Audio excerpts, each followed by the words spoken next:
Good evening. Ira Epstein, and here we are with your SPDR ETF stock market wrap-up, and this wrap-up is for Wednesday, the 12th of November, 2025. Santa Claus. Well, if you look at the stock market, you would think the Santa Claus rally is already taking place.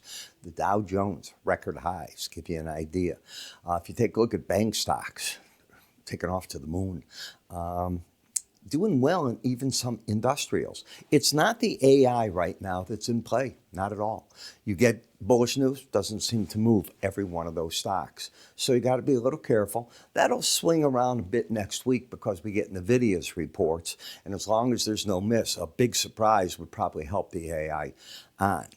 Now, tomorrow, here's what you're going to have. The House of Representatives tonight is voting to reopen the government. I see nothing to stop it. They tried last night to attach amendments to the Senate bill. They failed.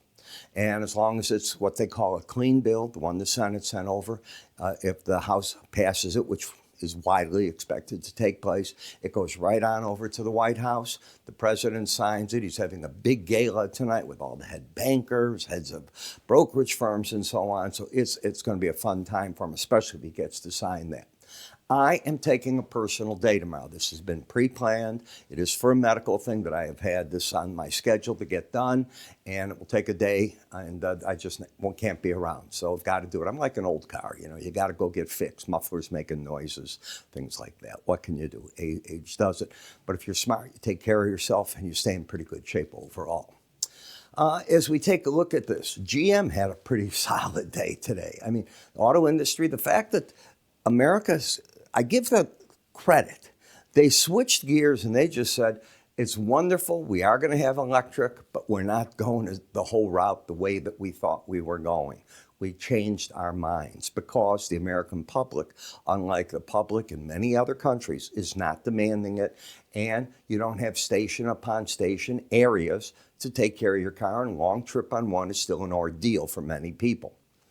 We saw Tesla come down today, $9. Gold getting a bid. In fact, all the metals had nice bids. Uber, they tried to break it. They couldn't, and they couldn't rally it. It's one of these funny markets right here at this point in time. We saw big gains happen in Lilly again, another $29. So some of the medicals just taking waves. There's takeovers now going left and right in that. NVIDIA held on to itself. Amazon got hit today about $5. So let's take a look and see what we've got. As I told you yesterday, I said that the AMD numbers, the market fell on the numbers. It was after the stock market closed in the analyst call as the heads of AMD were explaining the numbers that everything turned and the market closed sharply higher, 9%. Those gains were seen in an overnight trade and the market held on to them is what I'm really saying. You have a pattern of higher lows, higher highs. The market is now over the 18-day average. I expect that to be the battleground, trying to hold on to that. If you had another day of sharp gains, the upper Bollinger Band at the 269.52 area would be a resistance point, and momentum is turned up. And this is as good a point as any for me to remind you. I'll be doing over the weekend your weekly charts. What do you want me to cover? Because those are the ones I'll choose, and we'll go through next week. And as you know, I'm doing a pretty nice rotation for you and adding a lot and taking things off. So write me, do it on YouTube, and it'll work out just fine. When we look at Reddit, higher high, lower low, just one of these whipsaws. So you're going from the lower, actually went from the upper Bollinger Band to the lower band, making a run back up here and stuck at the 18-day average, refusing to hold on. I don't know what to do with that. In Dutch Brothers, as I said, maybe, just maybe you could make a run at the 18-day, at the upper Bollinger Band, but there's too much resistance here to think it's got anything really big going. Look for the battle to be more or less at the 18-day average for a little bit. Roku had that one-day huge rally, gave it all up, came back to the 18-day average. And while I'm not showing Oracle right now, this reminds me of what Oracle did. Oracle had that same surge. Remember that? Suddenly, Larry Ellison was one of the richest men in the world, and it gave back just about the whole darn thing. So you want to take a look at some of these things as to how fast they happen and how fast they correct at times. In Netflix, I'm comfortable saying I think we made a bottom right here. We're overbought. I'm not rushing out to tell my subscribers to buy the market at this point in time, but it is not something I want people to be short anymore. It is overbought. It needs to get a better structure on it. Could it run? Of course it could. It's got up here. Do I think it's one of the best of the streaming companies? I think it is the best, period. I don't think there's anything. I think it's it. And so, I'm very favorable on the company. It's like Uber. Uber tried today to get itself going. Couldn't do it. Came right down, had an outside day to the downside. Just can't seem to lift itself out of this problem area. Tesla's gone. Remember this. Lower band, upper band, back fighting at the 18-day average to the upper band and right back to the lower.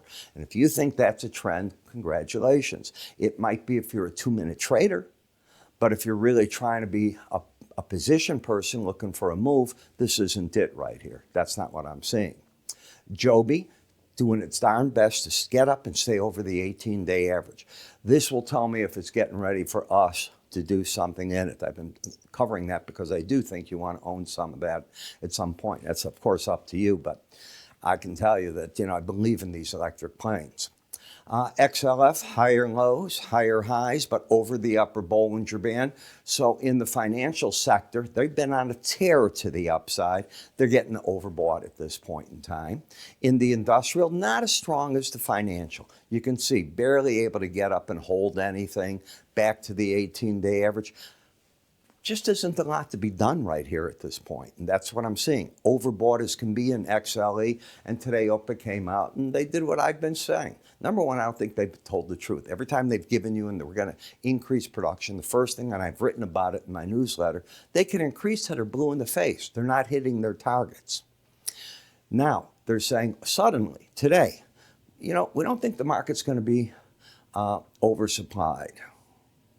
We don't think it's going to be undersupplied. In other words, with their numbers, maybe the market's a little overvalued. If the members hit those numbers, they're going to oversupply the number. You'll see what I'm talking about. That's what I'm expecting. I wish I could tell you what got into the gold to kick it up just today, 1.61%. I can't. It's on a run. It's overbought. It could go for the Bollinger Band. It's more likely to get back to the 18-day average and try to build on that. Palantir got its butt kicked, down 3.5%, just kaboom. Instead of holding on, and it didn't have an uptrend even going into the day. You have a higher high and a lower low. There has not been a good pattern to trade this market. Microsoft is the same. There's no pattern here. You've got a market that is staying under the key moving averages, and yeah, you got a bounce today, so what? It's a bounce. You're still under the 100-day average and the 18-day average. Now the government is saying, the White House, do we really need to go in and get back to the data that we missed in October and put it all together? It's old anyways. Let's just move on to November and see if we can get anything done so you get your jobs reports, the current ones, and so on. Smart move. That old news is just old news to begin with, all right? And how accurate it would be, I wouldn't give you 2 cents for it because it's old. How many people are going to go back if they send out, send me in your forms to do this? Probably very few. UUP dropping back. It's still holding the 18-day average, but it's trying to stay up. And you're trying to get FXC to develop an uptrend. Keep your eye on Tuesday's high, not today, Tuesday's high. If you can clear that and not give it right back, you do open the door for up here. So something that you got to keep your eye on, in my opinion. You put it all together. I hope you're going to miss me tomorrow. I will be back over the weekend for sure. All right, that is what you should look for. Again, to get my real recommendations each morning, the update is I tell you, here's where I want you to buy. Here's what I want you to sell. I cover a lot of stocks, by the way, in that I don't do here, and a lot of ETFs. So it's a real mixture for you. IraEpstein.com research, give it a try. You might just like it. I'm Ira. You take care. I'll see you all Friday at the earliest. Take care.